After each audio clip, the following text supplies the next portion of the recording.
ഈ ട്രാൻസ്ജെൻഡർ എന്ന് പറയുമ്പോഴേക്ക് ഈ എഴുതിയ ആളടക്കം ഒരു തെറ്റിദ്ധാരണയിലുണ്ട് എന്നാണ് തോന്നുന്നത്. ഈ ഹുൻസ എന്ന പേരിൽ അറിയപ്പെടുന്ന നപുംസുകം, അതായത് ജന്മന ഈ ലൈംഗിക ഭാഗത്തൊരു വൈകൃതമുള്ള ടീം, അതല്ല ട്രാൻസ്ജെൻഡർ. ഞാൻ നേരത്തെ പറഞ്ഞ LGBT, ഈ ടി ആണ് ട്രാൻസ്ജെൻഡർ. അത് കഴിഞ്ഞിട്ട് QIA, ഈ I ഇന്റർസെക്സൽ, അതാണ് ഈ പറയുന്ന ഹുൻസ. അത് ഉസ്താദന്മാരടക്കം എല്ലാവരും പ്രത്യേകം മനസ്സിലാക്കണം. ട്രാൻസ്ജെൻഡർ എന്ന് പറഞ്ഞാൽ ആണായി ജനിച്ച് ആണായി വളർന്ന് ഇടയ്ക്ക് വെച്ച് പെണ്ണാണെന്ന് തോന്നിയിട്ട് കൃത്രിമ മാർഗത്തിൽ ലൈംഗിക ഭാഗങ്ങളൊക്കെ മുറിച്ച് 12-13 സർജറി നടത്തണം. 40 ലക്ഷത്തി ചില്ലാൻ രൂപ ചെലവ് വരും. ഒരു 2 വർഷം മുന്നേ ഹോർമോൺ ട്രീറ്റ്മെൻറ്റ് തുടങ്ങണം. പിന്നെ മരിക്കോളം ഹോർമോൺ ട്രീറ്റ്മെൻറ്റ് നടത്തിക്കൊണ്ടിരിക്കണം. അങ്ങനെ ആരോഗ്യമുള്ള ഒരു ചെറുപ്പക്കാരൻ ട്രാൻസ് വുമണായിട്ട് നിത്യരോഗിയായി മാറുന്നതാണ് ട്രാൻസ്ജെൻഡർ. അതേപ്രകാരം പെണ്ണുങ്ങൾ ആണുങ്ങളായി മാറും. ഒരിക്കലും 100% ഒരു പെണ്ണിന് ആണാവാനോ ഒരാണിന് പെണ്ണാവാനോ പറ്റൂല. കാരണം പിതാവിൻ്റെ Y ക്രോമോസോമും മാതാവിൻ്റെ X ക്രോമോസോമും ചേരുമ്പോഴാണ് ആൺകുട്ടി ജനിക്കുക. ഓരോ കോശവും ആണായിരിക്കും. നേരെ മറിച്ച് പിതാവിൻ്റെ Xും മാതാവിൻ്റെ Xും ചേരുമ്പോഴാണ് പെൺകുട്ടി ജനിക്കുക. ആ പെൺകുട്ടിയുടെ ഓരോ കോശവും പെണ്ണായിരിക്കും. അപ്പോൾ പ്രകടമായി കാണുന്ന ലൈംഗിക ഭാഗങ്ങൾ, സെക്സ് എന്ന് പറയുന്ന ആ സാധനം, നമ്മുടെ ഈ ഡിസ്ചാർജിനുള്ള ഓർഗൻസ്, മൂത്രയിക്കാനും വിസർജനം നടത്താനുള്ള സാധനങ്ങൾ, ഇത് കട്ട് ചെയ്തിട്ടോ അല്ലെങ്കിൽ വേറൊന്ന് തുന്നിപ്പിടിപ്പിച്ചതുകൊണ്ടോ, അതേപ്രകാരം പെൺകുട്ടി സ്തനം മുറിച്ചിട്ടതുകൊണ്ടോ, ആണ് സിൽക്കനും മറ്റൊക്കെ കുത്തിവെച്ചിട്ട് സ്തനഭാഗം വളർത്തിക്കൊണ്ടുവന്നുകൊണ്ടോ ഒരിക്കലും പെണ്ണാണാവൂല, ആണ് പെണ്ണാവൂല. ഈ പരിപാടി പറ്റൂല എന്ന് ഇസ്ലാം പറയണ്. അത് ചെയ്ത് ജീവിച്ചൊരാള് തെറ്റ് ചെയ്ത് ജീവിക്കുന്നു. അയാൾ മരിച്ചാൽ സാധാരണ തെറ്റ് ചെയ്ത ആളുകൾക്കൊക്കെ ഉണ്ടാവുന്നത് പോലെ വിചാരണ ഉണ്ടാവും. ഞാൻ അത് കേട്ടെ. സാധാരണ തെറ്റ് ചെയ്ത് മരിച്ച ഒരാൾക്ക് ഉണ്ടാവുന്ന വിചാരണ അയാൾക്കും ഉണ്ടാവും. നേരെ മറിച്ച് നേരത്തെ പറഞ്ഞ ഹുൻസ, ജനിക്കുമ്പോൾ തന്നെ 2 ലിംഗം ഉണ്ടാവും, അല്ലെങ്കിൽ ലിംഗം ഉണ്ടാവില്ല. ആ ഭാഗത്ത് ഡിസ്ചാർജിനുള്ളൊരു ഒരു എന്താണ് പറയാ, ദ്വാരം മാത്രം ഉണ്ടാവും. ഇതാണ് ഹുൻസ എന്ന് പറയുന്ന സാധനം. അത് ട്രാൻസ്ജെൻഡർ അല്ല, ഹിജഡ എന്ന് പറയുന്ന സാധനമാണ്. അതിന് നമ്മുടെ ഇംഗ്ലീഷിൽ ഇന്റർസെക്സ് എന്നാണ് പറയുന്നത്. ഇത് സാധാരണ ഒന്നുകിൽ ആണാണ് അല്ലെങ്കിൽ പെണ്ണാണ്. അതെങ്ങനെ തീരുമാനിക്കുക? ഫിഖ്ഹിലൊക്കെ വ്യക്തമായ രീതിയിലുണ്ട്. 2 ലിംഗമുള്ളതിൽ ഏതാണ് കൂടുതൽ പ്രവർത്തനക്ഷമം, അതായിട്ടാണ് അവരെ പരിഗണിക്കുക. മറ്റേ ലിംഗം ശരീരത്തിന് കേടൊന്നും വരാത്ത വിധാണെങ്കിൽ അത് കട്ട് ചെയ്ത് ഒരു സർജനെ കൊണ്ട് കട്ട് ചെയ്ത് മാറ്റിയാൽ പൂർണ്ണമായ പുരുഷനോ പൂർണ്ണമായ സ്ത്രീയോ ആയി മാറും. അതെങ്ങനെ പ്രവർത്തനക്ഷമത തീരുമാനിക്കുക? അതിനും കുറേ മാർഗങ്ങളുണ്ട്. മൂത്രം ഒഴിക്കണത് ഏതിലൂടെയാണ് നോക്കണം.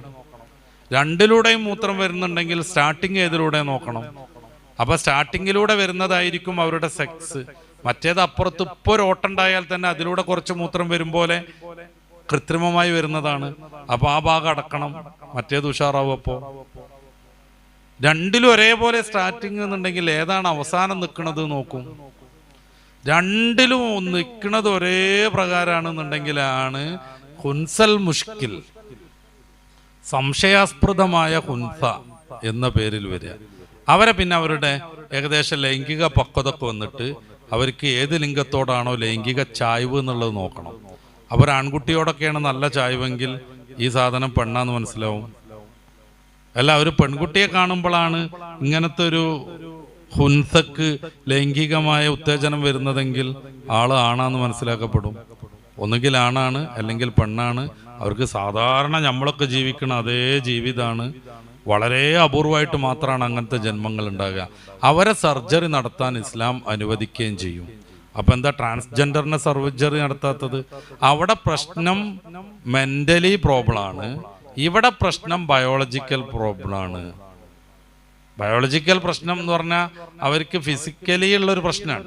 ഇപ്പൊ കാലിൽ മുള്ളു കയറിയിട്ടുണ്ടെങ്കിൽ സർജറി നടത്തും. നേരെ മറിച്ച് മാനസിക രോഗം പിടിച്ച സർജറി നടത്തൂല, അതിന് വേറെ ട്രീറ്റ്മെന്റാണ്. അപ്പൊ ട്രാൻസ്ജെൻഡറിന് വെറും തോന്നലാണ് ഞാൻ ആണാണ് എന്നുള്ളത്. ഈ വറക്കപ്പുറത്തുള്ള ഒരു പെൺകുട്ടിക്ക് സിനിമ ഒക്കെ കണ്ടിട്ട് തോന്നാണ് ഞാൻ ആണാണ്. പിന്നെ അവര് അതിനുള്ള പരിപാടിയായിട്ട് മുന്നോട്ട് പോകുമ്പോൾ മോളെ നീ ആണല്ല നീ പെണ്ണാന്ന് ബോധ്യപ്പെടുത്തുകയാണ് വേണ്ടത്. അതിന് ചിലപ്പോൾ സൈക്കോളജി നല്ല സൈക്കാട്രിസ്റ്റിനെ കാണിക്കേണ്ടി വരും, ചിലപ്പോൾ മെഡിസിൻ യൂസ് ചെയ്യേണ്ടി വരും. അല്ല, എൻ്റെ ഇഷ്ടത്തിന് നടന്നോ ഈ ഞാണായിക്കോന്ന് പറഞ്ഞാൽ കുറച്ച് കഴിഞ്ഞിട്ട് അവൾക്ക് പിന്നെയും പെണ്ണാൻ വിചാരിച്ചാൽ എന്താ ചെയ്യാം? ഇത് മനസ്സിന്റെ തോന്നലല്ലേ? ഒരാണിന് പെണ്ണാകാൻ തോന്നി, അവന്റെ വൃഷ്ണവും അവന്റെ ലിംഗമൊക്കെ ഛേദിച്ച് കളഞ്ഞ് സിലിക്കണൊക്കെ കുത്തിവെച്ച് അവിടുത്തെ സ്തനൊക്കെ വർദ്ധിപ്പിച്ചു, നിതമ്പൊക്കെ വലുതാക്കി, താടിമീശൊക്കെ ഹോർമോൺ കുത്തി കളഞ്ഞ് കുറച്ച് കഴിഞ്ഞപ്പോൾ അയാൾക്ക് ഇനി ആണാവണം തോന്നിയാൽ എന്ത് ചെയ്യാൻ പറ്റും? ഒന്നും ചെയ്യാൻ പറ്റൂല. ആണ്, പെണ്ണ്, ട്രാൻസ്ജെൻഡർ ഇങ്ങനെ 3 ലിംഗൊന്നുമല്ല ഇപ്പൊ ഈ ടീം പറയണത്. 60 120 ലിംഗം ഉണ്ട് എന്നാണ്. അങ്ങനെയാണ് കുറെ ആളുകൾക്ക് നായാവാൻ തോന്നുന്നത്. 12 ലക്ഷം ചെലവഴിച്ചാണ് ജപ്പാനിൽ ഒരു ചെങ്ങായിയുടെ നായായത്. ഒരു കൊല്ലം ചാടിച്ചാടി നടന്നു. ഇപ്പോൾ പിന്നെയും മനുഷ്യനാവണം അത്ര. ഇനി എന്ത് ചെയ്യാൻ പറ്റും? ഓസ്ട്രേലിയയിലൊരു ചങ്ങാതി അന്യഗ്രഹ ജീവിയായി. നാക്ക് ഇങ്ങനെ ഛേദിച്ച് 2ആക്കി, ചെവി കൂർപ്പിച്ച് ലുട്ടാപ്പിന്റെ പോലെ ആക്കി, ഈ തലയിൽ 2 കൊമ്പ് സർജറി നടത്തി ഫിറ്റ് ചെയ്യിപ്പിച്ചു, ശരീരമാസകലം ചെതുമ്പൽ വെച്ച് പിടിപ്പിച്ചു, വാല് സർജറി ചെയ്ത് വെച്ചു, പിന്നെ ഒക്കെ ടാറ്റു കുത്തി, പലയിടത്തും ഈ തുളച്ചിട്ട് കടുക്കനിട്ടു. സമ്മേളനം നടത്തി, പത്രസമ്മേളനം നടത്തി പറയും, എന്നെ ആരും ജോലിക്ക് വിളിക്കണില്ല, എനിക്ക് ഭ്രാന്താന്ന് അവർ പറയണത്. ഞങ്ങളെ മലപ്പുറം ഭാഷയിൽ ഭ്രാന്ത് എന്നല്ല പറയണ്ട, മൂച്ചിപ്പിരാന്ത് എന്ന് പറയണം. ഈ ചങ്ങാതിക്ക് ഇനി എങ്ങനെയാണ് നാക്ക് ശരിയാക്കാൻ പറ്റുക?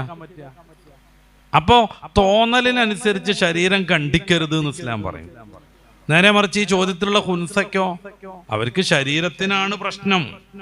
ഇവിടെ എക്സ്ട്രാ വിരലുണ്ടെങ്കിൽ അത് കട്ട് ചെയ്യാൻ സമ്മതിക്കണ പോലെ, കാലിനുള്ളിൽ ചില്ല് കയറിയിട്ടുണ്ടെങ്കിൽ അത് പറിച്ചെടുക്കാൻ വേണ്ടി സർജറി നടത്താൻ പറ്റുന്ന പോലെ, ഇവരുടെ ബയോളജിക്കൽ പ്രോബ്ലം തീർക്കാൻ വേണ്ടിയിട്ട് സർജറി നടത്താൻ പറ്റും. അപ്പൊ ട്രാൻസ്ജെൻഡർ കൊണ്ട് ഉദ്ദേശിക്കുന്നത് ഹുൻസയാണ് എന്നാണ് എനിക്ക് തോന്നിയത്.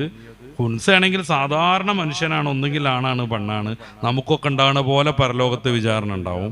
അല്ല, നേരത്തെ പറഞ്ഞ പോലെ ഈ പുരുഷനായി ജനിച്ചു വളർന്ന് പിന്നെ ഇടയ്ക്കൊരു തോന്നലിന് പെണ്ണാക്കി മാറാൻ ശ്രമിച്ച ആള് ആ ട്രാൻസ്ജെൻഡറാണ് ഉദ്ദേശിക്കണതെങ്കിൽ അവർ തെറ്റ് ചെയ്ത് മരിച്ചുപോയ ആളാണ്. തെറ്റ് ചെയ്ത് മരിച്ചുപോയ ആളുകൾക്ക് എന്താ ഉണ്ടാവുക? അതുപോലെ ചോദ്യോത്തരമൊക്കെ ഉണ്ടാവും. ചിലപ്പോൾ നരകത്തിലിടും, അതിന്റെ പണിഷ്മെന്റ് ഒക്കെ കഴിഞ്ഞാൽ സ്വർഗത്തിലേക്കാക്കും. പക്ഷെ ട്രാൻസ്ജെൻഡർ ആയി കഴിഞ്ഞ് മതം മാറുന്ന ഒരു രീതിയുണ്ട്, അമ്മ എന്നുള്ള ദൈവത്തിന് വിശ്വസിക്കുക. അപ്പൊ പിന്നെ മസല മാറും. മതം നിഷേധിച്ചു കഴിഞ്ഞാൽ കാഫറാണ്, കാഫർ നിത്യമായി നരകത്തിൽ വസിക്കുന്നതുമാണ്. ട്രാൻസ്ജെൻഡറിന്റെ കാര്യം പറഞ്ഞല്ലോ. ഇപ്പം ആണായിട്ട് ആൺകുട്ടിയായിട്ട് ജീവിച്ചവർ പെട്ടെന്ന് സ്ത്രീയായിട്ട് മാറി കുറെ കാലം ഇങ്ങനെ പോയി. ആ പെണ്ണ് മരണപ്പെട്ടാൽ, ആ ട്രാൻസ്ജെൻഡർ മരണപ്പെട്ടാൽ അതിനെ മയ്യത്ത് കുളിപ്പിക്കുന്നത് ഏത് മസലയിലാണ്? മയ്യത്ത് കുളിപ്പിക്കൽ മാത്രമൊന്നുമല്ലല്ലോ, തൊട്ട ഒന്നും മുറിയൊന്നുമില്ല. അതിന്റെ മുന്നേ, മരിക്കണതിന്റെ മുന്നേ ഒരാൾക്ക് പൂർണ്ണമായി ശാസ്ത്രം കൊണ്ടോ മറ്റോ പൂർണ്ണമായി പെണ്ണായി മാറാൻ പറ്റിയാൽ അവർക്ക് പെണ്ണിന്റെ മസലയായിരിക്കും. പൂർണ്ണമായി പെണ്ണായി മാറാൻ പറ്റിയില്ലെങ്കിലോ ആണിന്റെ മസലയായിരിക്കും. നിലവിൽ പൂർണ്ണമായി പെണ്ണായി മാറാൻ ഒരു വകുപ്പുമില്ല. 2 മാസമെങ്ങാനും ഹോർമോൺ കുത്തിവെച്ചിട്ടില്ലെങ്കിൽ അവർ വീർപ്പിച്ചു വെച്ച സാധനങ്ങളൊക്കെ മാങ്ങ ഉപ്പിലിട്ട പോലെ ചുങ്ങിട് പോകും. പന്തിന് മുള്ളു കയറിയ പോലെ അവരുടെ മാറിട കൊണ്ട് ചുങ്ങിപ്പോകും. അപ്പൊ അവരാണെന്നെ നടത്തും. കാരണം അടിസ്ഥാനപരമായി ആണിന്റെ ഹോർമോൺ വരുന്നത് കൊണ്ടാണ് സ്തനം ചുങ്ങണത്. അത് ചുങ്ങാതിരിക്കാൻ മാസാമാസം കൃത്രിമമായി പെണ്ണ് ഹോർമോൺ കുത്തിവെക്കണം. പൂർണ്ണമായി ഒരാൾക്ക് ആണാവാൻ പറ്റുമെങ്കിൽ പിന്നെ ആണിന്റെ മസലയാണ്. ഓനെ തൊട്ട ഒതുമുറിയില്ല, ഓനെ കുളിപ്പിക്കേണ്ടത് ആണുങ്ങളാണ്. പൂർണ്ണമായി പെണ്ണാവാൻ പറ്റിയാൽ പെണ്ണിന്റെ മസലയാണ്. അവളെ അതുവരെ ആണായിരുന്നെങ്കിൽ പോലും അവളെപ്പോൾ തൊട്ട ഒതുമുറിയും. പക്ഷെ ശാസ്ത്രീയമായിട്ട് പൂർണ്ണമായിട്ട് ആണോ പെണ്ണാവാനൊന്നും പറ്റൂല. പിന്നെ എങ്ങനെയാണ്? ഒരൗലിയ കറാമത്തോണ്ടാക്കി സങ്കല്പിച്ചോട്. ഒരൗലിയ കറാമത്തോണ്ട് ഒരു മയമീനെ നേരെ ഭാഗത്തും നോക്കി ഫുള്ളി മാറി. ഇപ്പൊ ഈ ട്രാൻസ്ജെൻഡർ പെണ്ണായി എന്നൊക്കെ പറഞ്ഞു നടക്കുന്ന സാധനങ്ങളില്ലേ, ഓലെ പെൻഡുലം പോയി തന്നെ ഉള്ളൂ. പ്രസവിക്കാൻ പറ്റുമോ? ഇല്ല. നേരാവണ്ണം സെക്സ് പറ്റുമോ? ഇല്ല. ഗർഭാശയുണ്ടോ? ഇല്ല. ഹയല് വരുമോ? ഇല്ല. ഹയതിന്റെ കൃത്യം 14 ദിവസമാണ് ഓവുലേഷൻ ഉണ്ടാകുക, അണ്ടവിസർജനം, അതുണ്ടോ? ഇല്ല. പിന്നെ കോലത്തിൽ ഇങ്ങനെ കുലുക്കി നടക്കാനുള്ള 2 സാധനം ഉണ്ടാക്കി, അതുകൊണ്ട് അങ്ങനെ പെണ്ണാവോ? അപ്പൊ പൂർണ്ണമായി പെണ്ണായാൽ പെണ്ണിന്റെ മസല, പൂർണ്ണമായി ആണായാൽ ആണിന്റെ മസല. അതിനി എന്നങ്ങോ കുറെ കഴിഞ്ഞിട്ട് ശാസ്ത്രത്തിന് പറ്റുകയാണെങ്കിലും അപ്പൊ ഈ മസല വരും. ഈ നിലവിൽ അങ്ങനെ ഒരു സംവിധാനമല്ല. ഒരു 100-500 കൊല്ലം കൊണ്ട് അങ്ങനെ ആവൂല. പിന്നെന്തിനാ ഈ മസല? ഇപ്പൊ ഒരു പെണ്ണ് കല്ലായി, ഭർത്താവ് കല്ലായി. ഇപ്പൊ ഒരു ദമ്പതികൾ, ഒരു ഫാത്തിമ മുഹമ്മദ് ദമ്പതിയിലെ ഭർത്താവ് ആവുന്ന മുഹമ്മദ് നേരാമണ്ണം ശിലയായി അങ്ങോട്ട് മാറി. ആ പെണ്ണ് ബായിനായ തലാക്കായി. പിന്നെ അവൾക്ക് വേറെ ആളെ കെട്ട. ഈ മസലയാണ് ഇവിടെയും വരിക. 100% ഒരാൾ പെണ്ണായി, എന്നാൽ പിന്നെ പെണ്ണിനെ തൊട്ടാൽ പോലെ ഒന്നും മുറിയും. അവളെ കഴുകേണ്ടതും കുളിപ്പിക്കേണ്ടതും ഒക്കെ പെണ്ണ് തന്നെയാണ്. അതല്ലാത്ത കാലത്തോളം അത് ആണ് തന്നെയാണ്. പിന്നെ സൂക്ഷ്മത പാലിക്കേണ്ടി വരും. പെണ്ണിനെ പോലെ ഹോർമോണൊക്കെ കുത്തിവെച്ചത് കൊണ്ട് പെണ്ണിന്റെ ശരീരം പോലെ കുറെ ഭാഗത്തൊക്കെ തോന്നുന്നത് കൊണ്ടും എന്ത് ചെയ്യേണ്ടി വരും? നല്ല സൂക്ഷ്മമായിട്ട് തന്നെ കൈകാര്യം ചെയ്യേണ്ടി വരും.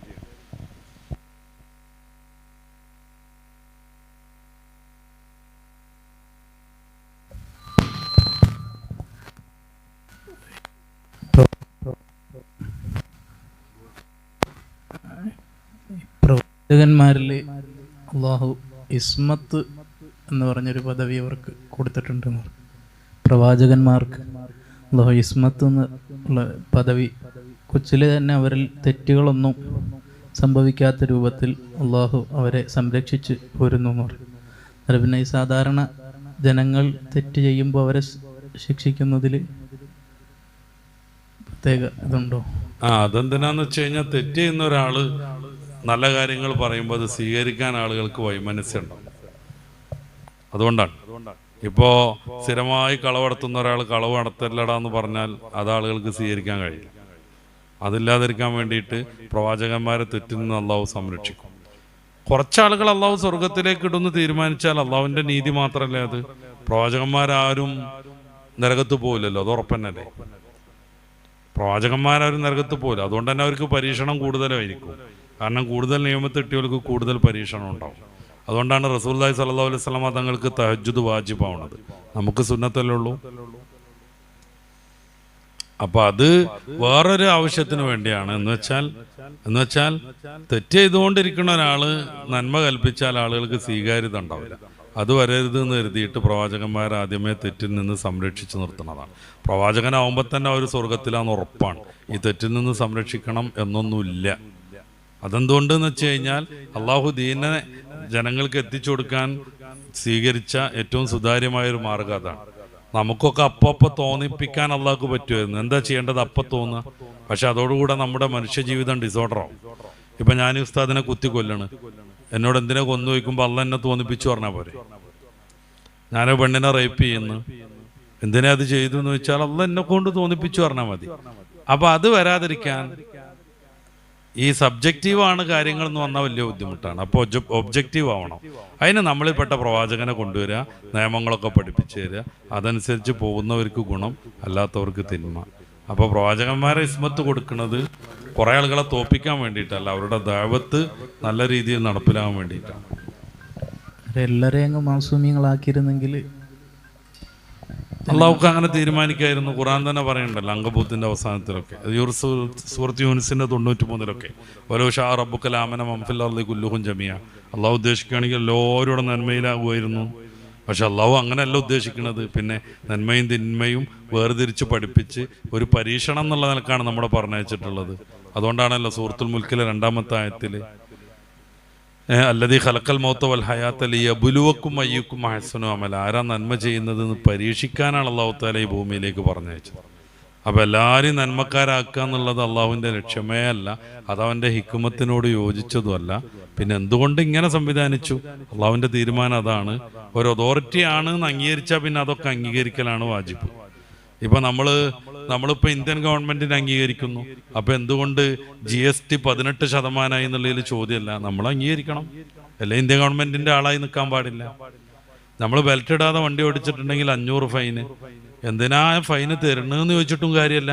എന്തിനാ 500 ആക്കിയാൽ 100 ആക്കിയാൽ പോരായിരുന്നു, അല്ലെങ്കിൽ 1000 ആയിക്കൂടായിരുന്നു. അതിനൊന്നും ഒരു അർത്ഥമല്ല. കാരണം ഈ ഗവൺമെൻറ്റിനെ ഒരു അതോറിറ്റിയെ നമ്മൾ അംഗീകരിച്ചാൽ പിന്നെ അവർ പറയണത് കേൾക്കുക എന്നുള്ളതാണ്. അപ്പോൾ അള്ളാഹുവിനെ ദൈവമായിട്ട് അംഗീകരിച്ച് ജീവിക്കുന്ന മുഅ്മിനെ സംബന്ധിച്ചിടത്തോളം അള്ളാഹുവിൻ്റെ കൽപ്പനകളാണ് പ്രധാനം. അത് അറിയാതെ അത് മനസ്സിലാക്കാതിരുന്നിട്ട് പ്രത്യേകിച്ച് കാര്യം. ഒരു വിഭാഗത്തിന് അങ്ങനെ ഇസ്മത്ത് കൊടുത്തിട്ട് അവരെ സ്വർഗത്തിലാക്കുകയും മറ്റുള്ളവർക്ക് നരകം കൊടുക്കുകയും അങ്ങനെ ചെയ്യുമ്പോൾ അതാ കുട്ടി അവിടെ തന്നെ പറയണല്ലോ, ഒരു വിഭാഗത്തിന് അങ്ങനെ ഇസ്മത്ത് കൊടുത്തിട്ടില്ല. പ്രവാചകന്മാർ മാത്രമേ ഉള്ളൂ. കോടാനക്കോടെ മനുഷ്യന്മാർ പ്രവാചകന്മാർ എത്ര ശതമാനമാണ്? അതെന്തിനു വേണ്ടിയാണ്? ഈ ഒരു ഹിക്മത്തിന് വേണ്ടിയാണ്. പ്രവാചകന്മാർ തെറ്റുകാരായിരുന്നെങ്കിൽ അവരെ അംഗീകരിക്കാൻ ആൾ വരില്ല. അപ്പം അള്ളാഹുവിൻ്റെ ഈ ശരീഅത്ത് മനുഷ്യനിലേക്ക് സന്നിവേശിപ്പിക്കാനുള്ള മാർഗം ഫലപ്രദമല്ലാതെ വരും. അപ്പൊ അത് വരാതിരിക്കാൻ വേണ്ടി ലോകത്ത് ഇപ്പോൾ തന്നെ ഏകദേശം 800 കോടി ജനങ്ങളുണ്ട്. ഇതുവരെ എത്ര ആൾക്കാർ കഴിഞ്ഞു പോയി? ഇനി എത്ര വരാനുണ്ട്? അവരിൽ എത്ര ശതമാനമാണ് ഇപ്പോൾ പ്രവാചകന്മാര്? അവരിൽ എത്ര ശതമാനം പ്രവാചകന്മാർ? ഇപ്പൊ മലക്കുകളില്ലേ, അവർക്ക് തിന്മയും നന്മയൊന്നും ഇല്ലല്ലോ, അവരെന്തായാലും വിജയത്തിലല്ലേ. അത് അള്ളാഹുവിന്റെ തീരുമാനം മാത്രമാണ്. അതുകൊണ്ട് പ്രവാചകന്മാർ നന്മയിലൂടെ പോയി സ്വർഗത്തിൽ എത്തി എന്നുള്ളതുകൊണ്ട് വേറെ ആൾക്ക് എന്താ നഷ്ടം വരുന്നത്? അത് നോക്കണ്ട നമ്മൾ. ഒരാള് പ്രവാചകൻ തിന്മയെ ചെയ്യൂല, പ്രവാചകൻ സ്വർഗത്തിൽ എന്തായാലും എത്തും. അതുകൊണ്ട് ഏതെങ്കിലും ഒരാൾക്ക് എന്തെങ്കിലും അർത്ഥത്തിലുള്ള നഷ്ടം വരാണ്ടോ? ഇല്ലല്ലോ. പിന്നെ എന്തിനു വേണ്ടിയാണ് അങ്ങനെ ചെയ്തത്? അത് ഈ ഒരു ലക്ഷ്യത്തിന് വേണ്ടിയാണ്. പ്രവാചകന് ഇസ്മത്ത് കൊടുക്കണമെന്നില്ല, പ്രവാചകന്മാരെല്ലാവരും സ്വർഗത്തിലാണ്. അത് അല്ലാഹു തീരുമാനിച്ചത് തന്നെ.